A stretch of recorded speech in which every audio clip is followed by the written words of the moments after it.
자, 마태복음 1장 18절에서 25절 말씀을 통해서 죄에서 구원할 자라는 제목으로 하나님 말씀을 함께 나누겠습니다. 여러분, 성탄절의 주인공은 누구죠? 예수님이죠. 성탄절은 예수님께서 이 땅에 오신 날을 기념해서 우리가 지키는 절기죠. 뭐 빨간 날로 해서 세상 사람들은 노는 날이라고도 합니다. 예수님께서 이 땅에 오신 것이 성경에 보니까 큰 기쁨의 좋은 소식이다 라고 말하고 있어요. 예수님이 이 땅에 오신 것이 우리에게 큰 기쁨의 좋은 소식이래요. 왜 큰 기쁨의 좋은 소식일까요?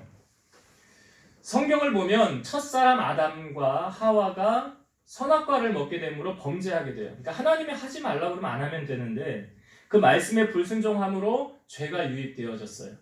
그래서 그 죄로 말미암아 모든 사람은 다 죄를 가지고 태어나게 되었다는 것이죠. 아니, 나는 선한 사람인데, 나는 죄 안 졌는데, 그게 아니라 아담의 후손은 모든 사람이 다 죄를 가지고 태어나게 된 거예요.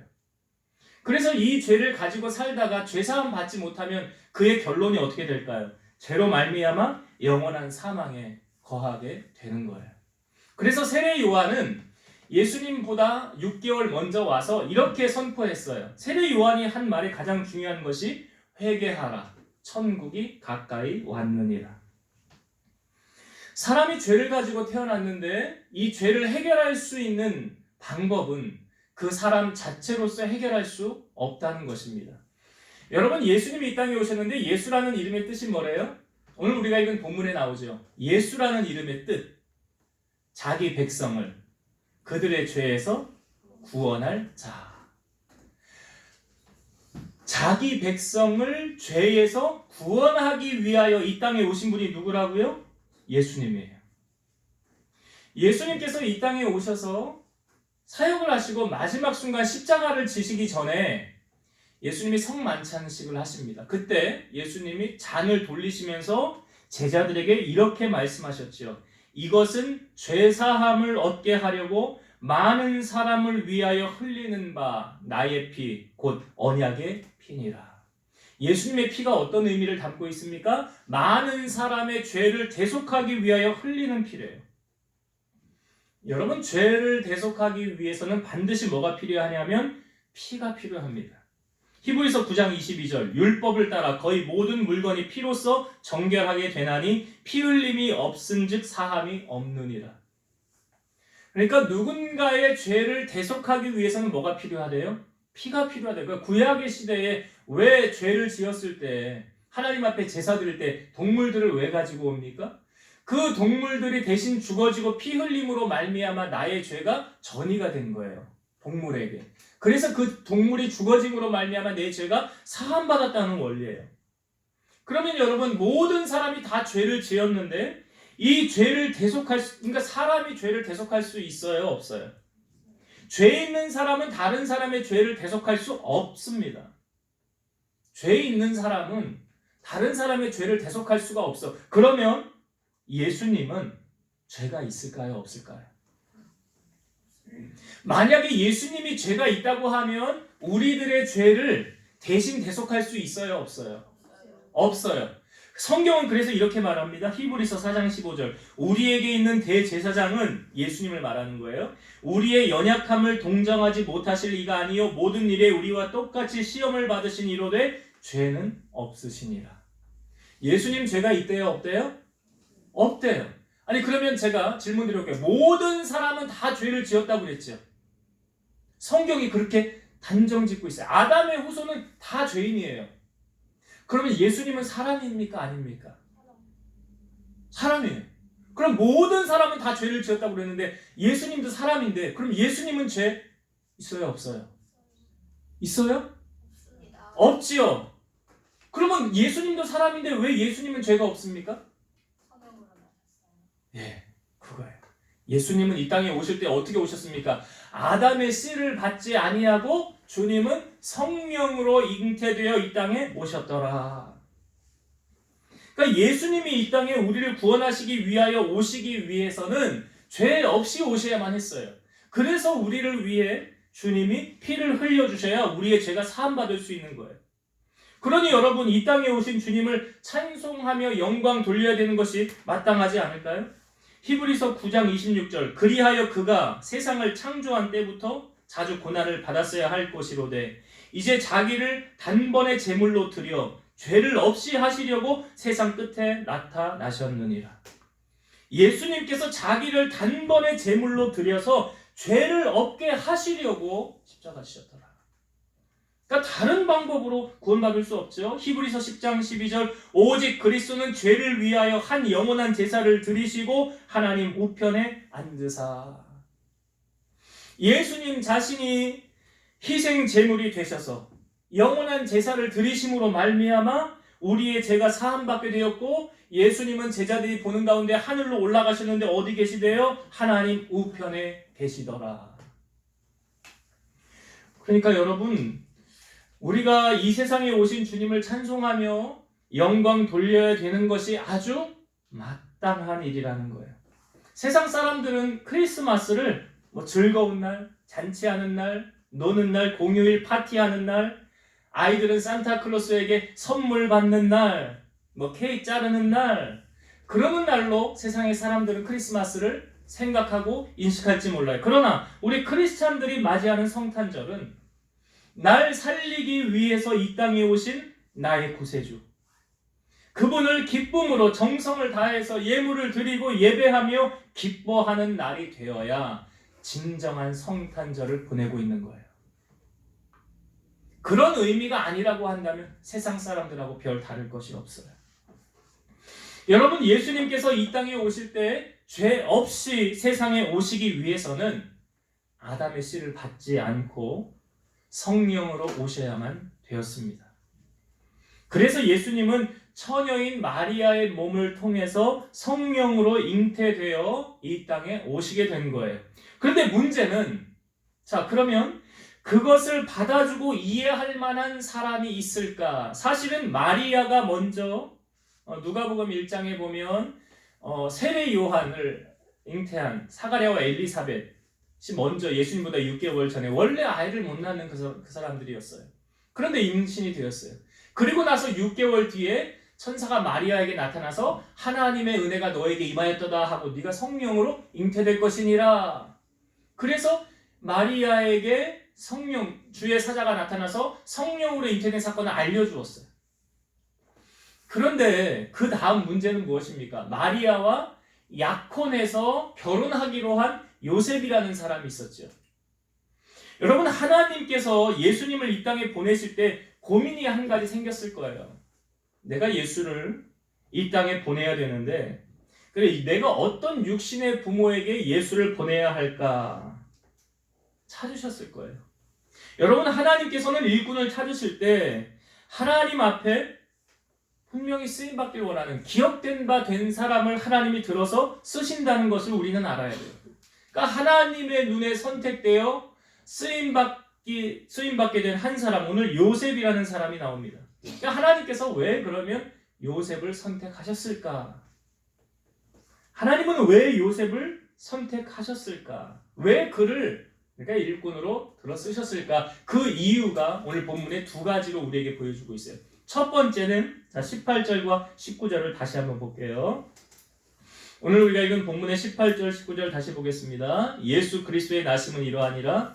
그의 어머니 마리아가 요셉과 약혼하고 동거하기 전에 성령으로 잉태된 것이 나타났더니 그의 남편 요셉은 의로운 사람이라 그를 드러내지 아니하고 가만히 끊고자 하여. 성경은 어느 한 부분도 거짓말이 하나도 없어요. 그러니까 다 사실이거든요. 그러니까 마리아가 18절에 보니까 마리아가 요셉과 약혼하고 동거하기 전에 성령으로 잉태된 것이 나타났더라. 그러니까 마리아가 임신을 했는데 어떻게 임신했다고요? 성령으로 임신했더라. 그런데 마리아가 요셉하고 약혼한 사이가 되었어요. 그리고 동거하기 전이라는 거예요. 근데 그러니까 이제 요셉도 마리아가 임신한 사실을 알게 되었다는 거죠. 근데 나하고 같이 잠자리를 한 적이 없음에도 불구하고 이 마리아가 임신이 된 사실을 요셉이 알게 된 거예요. 자, 여러분, 요셉의 입장에서 한번 생각해 봅시다. 요셉하고 마리아가 약혼을 했는데 이 여자가 마리아가 나하고 동침을 하지도 않고 잠자리를 하지도 않았는데 임신을 했어요. 그럼 요셉은 어떤 생각을 할까요? 저 마리아? 다른 남자 아이를 배 가지고 와서 지금 나하고 결혼하려고 하는 거 아니야? 인간이라면 당연히 상식적으로 그렇게 생각하지 않을까요? 아니, 처녀가 임신을 어떻게 할 수가 있어? 분명히 다른 남자와의 썸씽이 있었겠구나. 그리고 와서 그것을 덮기 위해서 나와 약혼하고 나하고 결혼하려고 하네. 이게 일반적인 사람들의 생각 아닐까요? 그러면 요셉의 입장에서 이 마리아가 얼마나 괘씸할까요? 아니, 그 약점을 덮으려고 그 허물을 가만히 보니까 저 여자가 좀 그냥 참 참하고 괜찮은 여자인 줄 알았는데 참 불량하고 도덕적인 그런 일을 저지른 사람 아니야? 라고 요셉이 생각할 수 있잖아요. 그러니까 이 요셉은 그렇게 충분히 생각하고 이 마리아의 약점을 잡고 이제 그것을 이용해서 군림하고 조종하고 이렇게 살아갈 수도 있을 텐데 오늘 요셉은 그 일을 어떻게 처리하려고 합니까? 19절에 이렇게 우리에게 보여주고 있어요. 그의 남편 요셉은 의로운 사람이라 그를 드러내지 아니하고 가만히 끊고자 하여. 이게 무슨 말입니까? 마리아가 임신한 사실을 알고 요셉은 가만히 없었던 일로 합시다. 사실 모세의 법에 의하면 구약의 법에 의하면 상당한 대가를 마리아는 지불을 해야 돼요. 그런데 그냥 없었던 일로 가만히 덮으려고 하는 요셉의 모습. 여러분, 저는 요셉의 이 인격이 다시 한번 보여주고 있어요. 참 대단한 사람이구나. 요셉의 인격이 참 괜찮은 사람이구나. 분명히 약점 잡아서 그거 이용해서 군림하려고 조종하려고 그럴 수도 있는데 요셉에게 그런 모습이 보여지지 않더라. 여러분, 성경에 보면 하나님을 표현할 때 요한일서 말씀에 이렇게 말하죠. 하나님은 사랑이시라. 하나님은 뭐래요? 하나님은 사랑이시라. 오늘 요셉을 통하여 보여지는 것이 무엇입니까? 하나님의 사랑이 보여지고 있어요. 왜 이것이 하나님의 사랑인가? 잠언 10장 12절 미움은 다툼을 일으켜도 사랑은 모든 허물을 가리느니라.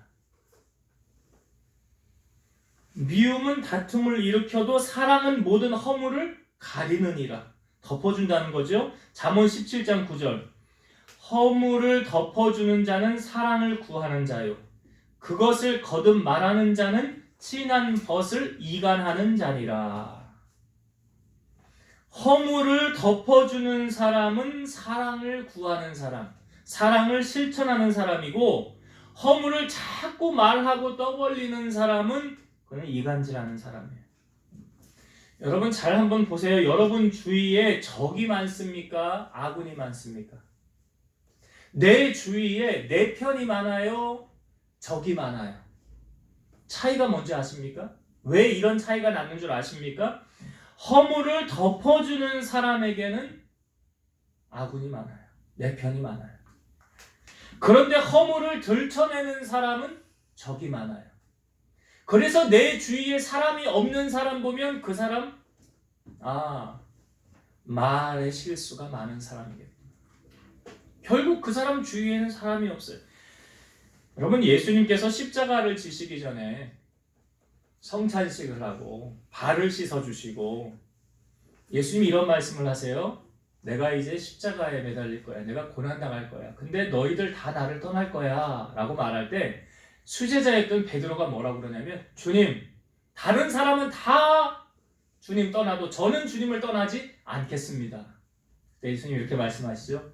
네가 닭 울기 전에 나를 모른다고 3번 부인할 것이니라. 정말 베드로가 예수님이 잡혀갔을 때 너도 예수님하고 한패 아니야? 아니야. 너 예수님하고 한패잖아? 아니야, 나 저 사람 몰라. 마지막에 저주까지 하면서 3번 예수님을 모른다고 부인했어요. 그리고 닭이 울었어요. 베드로가 나가서 통곡했어요. 그리고 예수님이 고난당하시고 십자가 지시고 사흘 만에 다시 부활하셨어요. 그 예수님에게 제자들이 세 번째 나타났을 때 베드로가 친구들하고 함께 고기 잡으러 갔었어요. 고기를 한 마리도 못 잡았는데 저 멀리 누가 서 있는데 예수님인지 알지 못했어요. 너희 고기 있느냐? 그러니까 없습니다. 배 오른편에 던져라. 오른편에 던져서 그물을 올렸더니 153마리의 고기를 잡게 되었어요. 그리고 예수님이 조반상을 아침상을 차려주는 거예요. 그리고 나서 베드로하고 둘이 예수님하고 독대하는 시간이 있었어요. 베드로는 그 전에 예수님을 나는 부인하지 않겠다고 했잖아요. 그런데 3번이나 부인하지 않았습니까? 그러니까 마음에 예수님을 똑바로 볼 수가 없는 거예요. 예수님께서 베드로와 대화를 할 때 예수님이 베드로에게 던졌던 질문은 뭐였습니까? 이렇게 질문했어야 정상이에요. 야 베드로, 다른 사람은 다 떠나도 너 나는 부인하지 않겠다며. 근데 너 왜 나한테 3번이나 모른다고 부인했어? 이거 먼저 묻고 따지고 가야지요. 그런데 예수님은 베드로에게 질문을 던지십니다. 뭐라고 질문하셨어요? 요한의 아들 시몬아, 네가 나를 사랑하느냐? 뭐라고요? 질문이? 요한의 아들 시몬아, 네가 나를 사랑하느냐? 아니 주님, 그거부터 질문하는 내용이 아니잖아요. 원래는 잘못한 것부터 일단 그거 정리하고 나서 그 다음에 이 질문을 던지셔야 되는 거 아닐까요? 근데 똑같은 질문을 예수님은 3번 베드로에게, 네가 나를 사랑하느냐? 그러니까 베드로가 뭐라 그래요? 주님, 제가 주님을 사랑하는 줄 주님이 아십니다. 그러잖아요. 그러니까 예수님은 베드로에게 무엇을 질문합니까? 사랑이라는 거죠. 구약에 보면 요셉이라는 사람이 있었지요. 그 형들이 요셉을 죽이려고 하다가 은 20냥이 요셉을 애굽으로 팔아버리잖아요. 그리고 나중에 요셉이 총리에 오르게 되었고 형들이 왔을 때 요셉은 한눈에 형들을 알아봤지만 형들은 요셉을 알아보지 못했어요. 분장을 하고 말이 다르기 때문에. 그러나 나중에 막내 동생 베냐민 데려오라고 해서 데려오고 나서 나중에 요셉이 자기의 신분을 밝히죠. 당신들이 나를 이리로 보낸 게 아니라 하나님이 나를 이리로 보냈습니다. 그리고 아버지 야곱과 모든 가족들을 다 이리로 데려오십시오. 앞으로 이제 2년차 흉년이니까 7년까지 흉년이 있을 거니까 다 이리로 데려오라고. 그래서 아브라함의 후손이 애굽에 살게 되었다가 430년이 지나서 출애굽을 하게 되는 거예요. 근데 이 형들의 입장에서 아버지 야곱이 돌아가신 후에 그 다음에 이제 방패막이가 없어진 거 아닙니까? 그러니까 요셉에게 찾아가서 아버지가 죽기 전에 사실 형들을 용서해 주라고, 아버지가 우리에게 이런 말을 남겼습니다. 당신에게 전하라고 했습니다. 사실 꾸며낸 말이었어요. 근데 그 이야기를 듣고 요셉이 형들에게 뭐라고 그러냐면, 당신들을 두려워하지 마세요. 내가 당신들과 당신의 자녀들을 기르겠습니다. 나에게 악으로 했던 그 사람들을, 오히려 그들을 허물을 덮어주고 두려움을 사라지게 해주고 그들에게 사랑을 베푼 사람이 누구였습니까? 요셉이었어요. 여러분, 고난당한 자의 대명사하면 우리가 욥을 뽑죠. 욥이 하나님의 고난으로부터 힘들었지만 사실 그를 더 힘들게 한 건 뭐였었냐면 새 친구들이었어요. 새 친구들이 와서 요셉을 정죄하는 거예요. 뭐라고요? 너 하나님 앞에 회개해. 너 하나님 앞에 죄진 거 회개해야 하나님이 너 돌이켜줄 거야. 사실은 그게 아니었잖아요. 그런데 성경에 보면 욥기의 마지막 장에 하나님께서 욥을 회복시켜 주실 때, 욥기 42장 10절의 말씀이에요. 욥이 그의 친구들을 위하여 기도할 때 여호와께서 욥의 군경을 돌이키시고 여호와께서 욥에게 이전 모든 소유보다 갑절이나 주신지라. 욥의 군경을 돌이키시고 욥의 소유보다 갑절을 주시는데 그 계기가 뭐래요? 욥이 그의 친구들을 위하여 기도할 때. 뭐예요? 용서하는 거예요. 다윗이라는 사람 아시죠? 사울 왕이 그렇게 다윗을 죽이려고 쫓아다녔습니다. 그런데 결정적인 계기에 2번이나 다윗이 죽일 수 있었지만 2번째 죽이지 않았어요. 그리고 난 후에 사울이 다윗에게 이렇게 말을 하고 더 이상은 쫓아다니지를 않아요. 여러분, 사울이 다윗에게 했던 마지막 말이 뭐냐면 이거예요. 나는 너를 학대하되 너는 나를 선대하니 너는 나보다 의롭도다. 네가 나 선대한 것을 오늘 나타냈으니 여호와께서 나를 너의 손에 넘기셨으나 네가 나를 죽이지 아니하였도다. 사람이 그의 원수를 만나면 그를 평안히 가게 하겠느냐. 네가 오늘 내게 행한 일로 말미암아 여호와께서 너에게 선으로 갚으시기를 원하노라.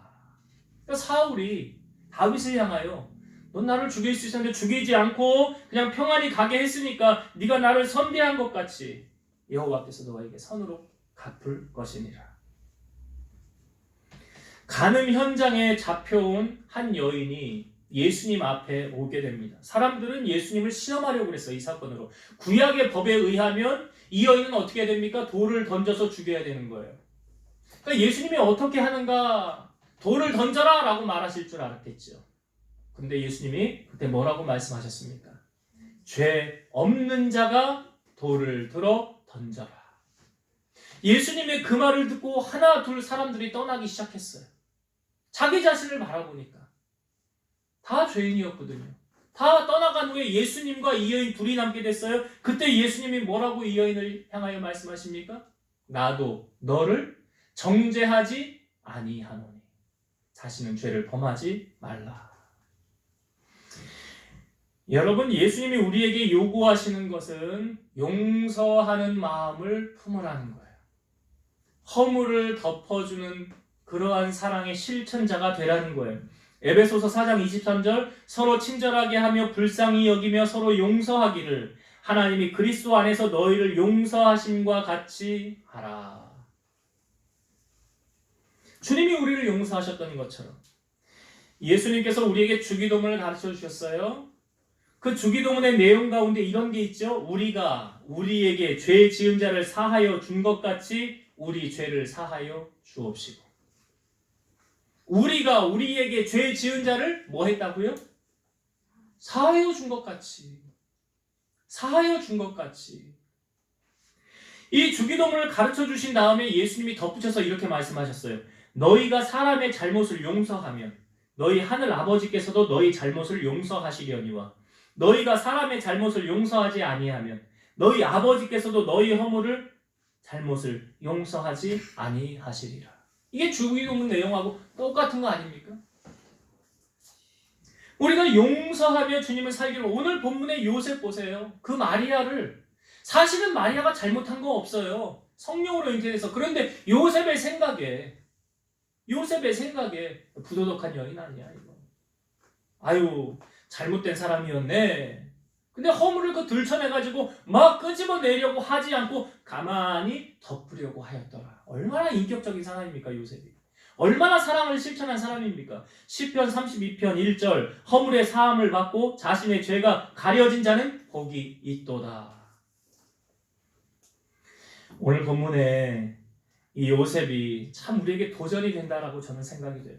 오늘 우리가 이 땅에 발을 디디고 살아가는 동안 우리 얼마나 원수질 일이 많습니까? 얼마나 용서 못할 일이 얼마나 많아요. 그래서 여러분 기억하세요. 내 주위에 나의 사람을 만들기 원한다면 허물을 덮어주는 사람이 돼요. 허물을 들춰내는 사람이 되면 안 돼요. 약점을 보고 그 약점을 공략하고 내가 너 약점 잡았으니까 이제 너 내 말 한마디면 너 이거 끝나는 거야. 그런 인생 살지 마시고요. 예수님께서 우리에게 보여주신 그 사랑의 본. 그 사랑은 허물을 덮어주는 자, 가려주는 자. 그런 사랑의 사람이 되시기를 주의 이름으로 축원드립니다. 자, 요셉이 그렇게 하나님 앞에 쓰임받았던 첫 번째 요인이 바로 이거예요. 허물을 덮어주는, 용서하는 이런 사람 하나님이 쓰신다. 두 번째, 왜 하나님께서 요셉을 선택하셨을까? 자, 오늘 본문의 내용을 한번 다시 보겠습니다. 20절부터 먼저 20절부터 제가 쭉 읽어볼게요. 이 일을 생각할 때에 주의 사자가 현몽하여 이르되 다윗의 자손 요셉아 내 아내 마리아 데려오기를 무서워하지 말라. 그에게 잉태된 자는 성령으로 된 것이라. 여러분 만약 마리아가 요셉에게 이 말을 했다면 요셉이 안 믿었을 수도 있었을 거예요. 나 사실은 성령으로 잉태된 거야. 누가 믿겠어요 그 말을. 여러분 교회를 다니는 사람도요. 마리아가 성령으로 잉태돼서 예수님이 이 땅에 오셨어. 이거를 안 믿어지는 사람들도 있을 거예요. 참 안타깝지만.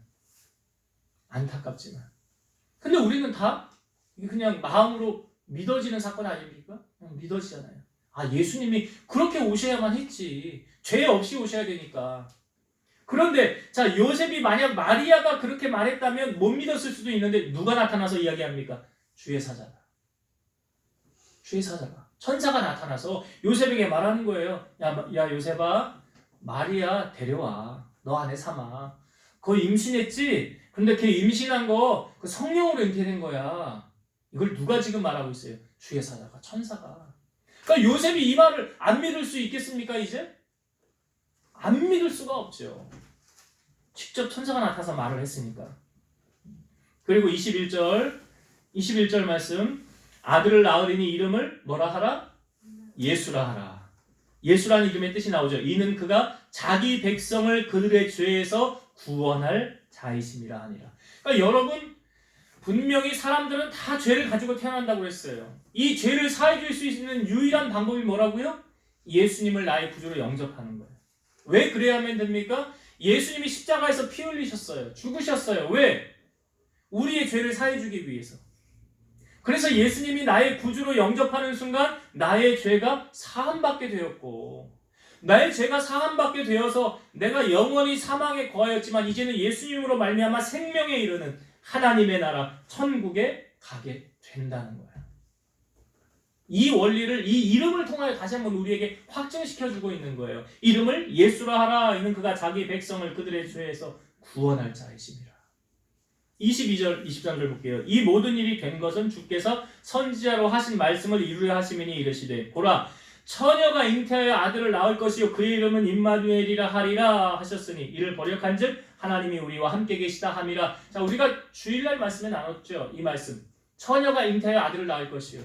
이사야 4장, 이사야 7장에 나오는 말씀. 이 말씀이 그대로 그의 삶에, 지금 우리의 삶에 이루어진 거 아닙니까? 처녀가 잉태해서 아들을 낳을 것이다. 그분이 누구예요? 메시아, 예수 그리스도.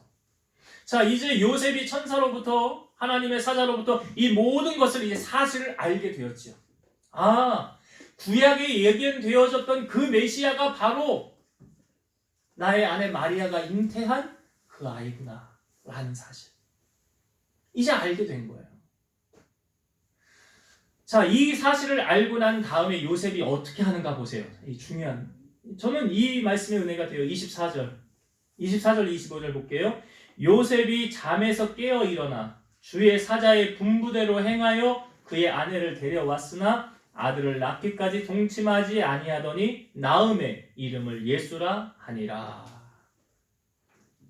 제가 은혜 받은 구절은 24절이에요. 24절에 요셉이 잠에서 깨어 일어나 주의 사자의 분부대로 행하여. 주의 사자의 분부대로 행하여. 여러분, 우리 신앙에 참 딜레마가 있다고 저는 생각이 되는데 뭐냐면 우리가 하나님의 말씀에 순종할 때 여러분 보세요. 내가 다 이해가 되는 말씀은 그래도 순종이 좀 돼. 그런데 내가 이해가 되지 않으면 그 순종 잘 합니까? 안 합니까? 여러분, 여리고성 어떻게 무너졌어요? 여리고성 하루에 한 바퀴씩 6일 동안 돌고 7째 날에는 7바퀴 돌아라. 그러면 어떻게 된대요? 성이 무너지리라. 이게 상식적으로 이해는 안 가잖아요. 그러니까 내가 이것을 이해하고 그 다음에 순종하려고 하면 잘 안 돼요. 그런데 문제는 뭐예요? 우리의 신앙의 딜레마가 이거예요. 무조건 순종을 하느냐? 내가 이해가 돼야만 순종하느냐? 예수님께서 물이 포도주가 된 첫 번째 기적. 하인들에게 그 들어오는 입구에 뭘 떠다 놔라. 손님들 발 씻어주는 거. 그걸 떠다 놨어요. 근데 이제는 그걸 주전자에 담으래요. 그리고 잔치자리에 갖다 주래요. 아니, 뭐를 떠서 갖다 주라고요? 물을요. 물을 떠서 잔치자리에 갖다가 딱 놨어요. 그리고 그것을 붓는 순간 그게 뭐가 됐어요? 포도주가 됐지요. 근데 그 물이 포도주가 된 건 누구만 알아요? 하인만 알잖아요. 무엇을 말합니까? 순종을 해본 사람만 하나님의 기적을 경험하는 거예요. 여러분, 우리가 나의 생각에 사로잡혀 있으면 하나님의 말씀에 순종하기가 그렇게 참 어려워요. 나아만이라는 사람이 있었습니다. 구약에 등장하는 아람 장군 나아만. 이 나아만이 왕으로부터 신임을 얻었어요. 근데 이 사람에게 나병이 있었어요. 근데 이스라엘에 가면 나병 고친대요. 그러니까 왕이 편지까지 써줘요. 그리고 나아만이 그 편지를 가지고 이스라엘 왕을 찾아가요. 그러니까 이스라엘 왕은 왜 나를 찾아왔네? 오히려 우리나라 정탐하려고 그러는 거 아니냐? 번지수를 잘못 찾은 건데 그 이야기를 듣고 엘리사가 우리 집으로 저 있는 곳으로 보내라고 사람을 보내요. 그래서 나아만이 엘리사 집 앞에 딱 섰어요. 문을 똑똑 두드렸어요. 그런데 안에서 사람이 나옵니다. 누가 나왔냐면 게하시가 나왔어요. 이 게하시가 나와서 성경의 표현에 의하면 사자를 보냈다라고 표현을 하고 있어요. 근데 게하시가 나와서 했던 말이 이거예요. 너는 가서 요단강에 몸을 7번 씻으라. 네 살이 회복되어 깨끗하리라. 나아만이 그 말을 듣고 반응이 어떠했냐면 화가 났어요. 왜 화가 났을까요? 왜 화가 났냐면 자기 생각에 사로잡혀서 화가 난 거예요. 나아만이 화가 나서 했던 말이 뭐냐면 이렇게 말합니다. 내 생각에는 그가 내게로 와서 그의 하나님 여호와의 이름을 부르고 그의 손을 내 부위 상처 위에 흔들어 나병을 고칠까 하였도다. 그러니까 뭐예요? 나아만이 자기의 생각에는 엘리사가 나와서 나에게 손을 얹어서 기도해서 낫게 해줘야지. 이건 누구 생각이에요? 나아만의 생각. 그러니까 자기 생각에 사로잡혀 있으면 하나님의 말씀에 순종하기가 어려워요. 그래서 나아만이 몸을 돌려서 분노해서 떠납니다. 만약에 그래서 그냥 갔다면 고침받지 못했을 거예요. 근데 나아만이 참 복 있는 사람이 그 옆에 하인들이 참 복된 사람들이었어요. 하인들이 뭐라고 하냐면 내 아버지요, 내 아버지요. 아니 더 어려운 거 시켜도 하지 않았겠습니까? 그 하인들의 말을 듣고 요단강에 가서 몸을 7번 담그면서만 깨끗이 고침받게 되었더라. 여러분 자기의 생각에 갇혀있는 사람이 참 은혜 받기가 어려운 거예요.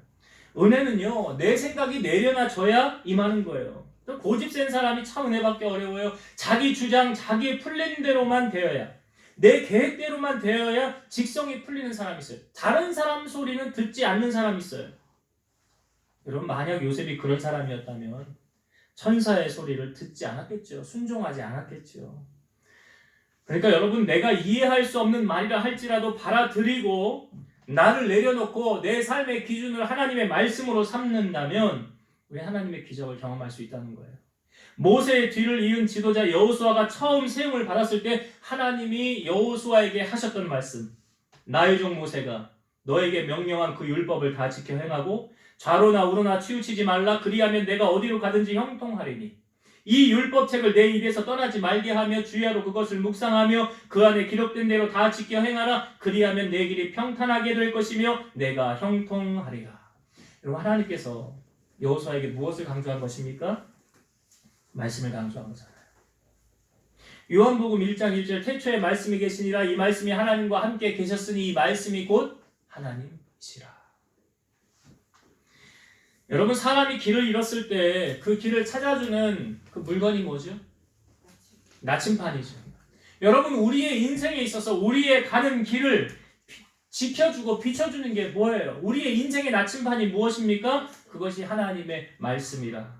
시편 119편 105절 주의 말씀은 내 발의 등이요 내 길의 빛이니라. 여러분 요셉이 하나님의 말씀을 듣고 어떻게 했다고요? 그의 분부대로 행하여. 우리는 하나님의 말씀에 어떻게 반응합니까? 요셉은 참 하나님의 말씀을 내 생각을 다 내려놓고 그것을 가장 우선순위에 첫 번째로 놓고 그 말씀대로 준행하며 살았더라라는 것. 우리의 인생이 하나님의 말씀을 기준으로 삼는다면 그 사람을 통해서 하나님은 놀라운 기적을 나타내실 줄로 믿습니다. 그런 주인공들이 되시길 바랍니다. 이제 말씀을 정리하고 마치겠습니다. 오늘 예수님께서 이 땅에 오실 때에 누구 가정에 예수님을 육신의 부모를 누구를 선택할까 할 때 요셉이라는 사람이 선택되어졌어요. 왜요? 두 가지 이유가 있었어요. 첫 번째는 마리아가 처녀였는데 약혼하고 보니까 임신되었어요. 그런데 그 사실을 요셉은 어떻게 하려고 그랬어요? 가만히 끊고자 했더라. 뭘 나타냅니까? 허물을 덮어주는. 사실 마리아가 잘못한 거 하나도 없었어요. 나중에 천사의 말을 듣고 보니. 그런데 그것을 알기 전까지 어떻게 했다고요? 허물을 덮어주는. 허물을 덮어주는. 이것이 뭐래요? 사랑이라. 여러분, 주님의 사랑이 우리 안에 임하면 이 사랑이 흐르게 돼 있어요. 저도 우리 성도들을 바라볼 때 물론 늘 잘하는 부분만 있는 거 아니잖아요. 못할 때도 있지 않습니까? 네. 뭐 당근과 채찍을 잘 줘야 되지만 할 수만 있다면 주님의 마음을 품고 사랑으로 덮으려고 그래요. 여러분 그렇게 돼야 여러분 주위에 사람이 많아지는, 내 편이 많아지는 거예요. 오늘 그걸 알려주고 있어요. 그래서 허물을 덮어주는 사랑을 실천하는 여러분 되시고, 두 번째, 왜 요셉이 선택되었느냐? 오늘 보세요. 요셉이 잠에서 깨어서 나에게 하신 그 말씀대로 요셉이 어떻게 했어요? 분부대로 행하여. 신앙은 삶으로 보여지는 거라. 삶으로 나타내지는 거라. 분부대로 행하여. 오늘 우리 주의 말씀을 받았어요. 내게 주시는 그 말씀, 우리는 어떻게 반응합니까? 그 말씀대로 행하는 여러분 되세요. 그래야 물이 포도주로 바뀐 그 기적을 체험한 하인들처럼 우리의 삶에 주님의 기적이 나타날 수 있다는 사실. 기적의 주인공 되길 원하십니까? 주의 말씀을 붙잡고 순종하십시오. 그럼 여러분 주님의 기적이 삶 속에 임하게 될 것입니다. 이런 놀라운 은혜를 경험하게 되는 우리 성도님들 다 되시기를 주의 이름으로 축원드립니다. 기도하시겠습니다. 살아계신 하나님 감사합니다. 아기 예수님을 이 땅에 보내실 때에 어느 가정으로 예수님을 보내야 될까? 선택되어진 사람이 요셉이었습니다. 그 요셉은 사랑을 실천하는 사람, 허물을 덮어주는 사람이었습니다. 참 인격적인 사람이었습니다. 오늘 우리 사랑하는 성도들이 이 마음을 품게 하시고 하나님의 사랑을 품어 우리 주위에 많은 사람을 얻게 되는 이런 은혜를 경험하게 하시고 주의 말씀을 받고 분부대로 행한 요셉처럼 우리의 신앙을 무엇으로 증명할 수 있습니까? 주님 내게 말씀하신 대로 순종함을 통하여 나의 신앙을 증명하고 하나님 앞에 인정받고 쓰임받는 우리 성도들이 다 되게 하여 주옵소서. 예수님의 이름으로 감사하며 기도드리옵나이다. 아멘.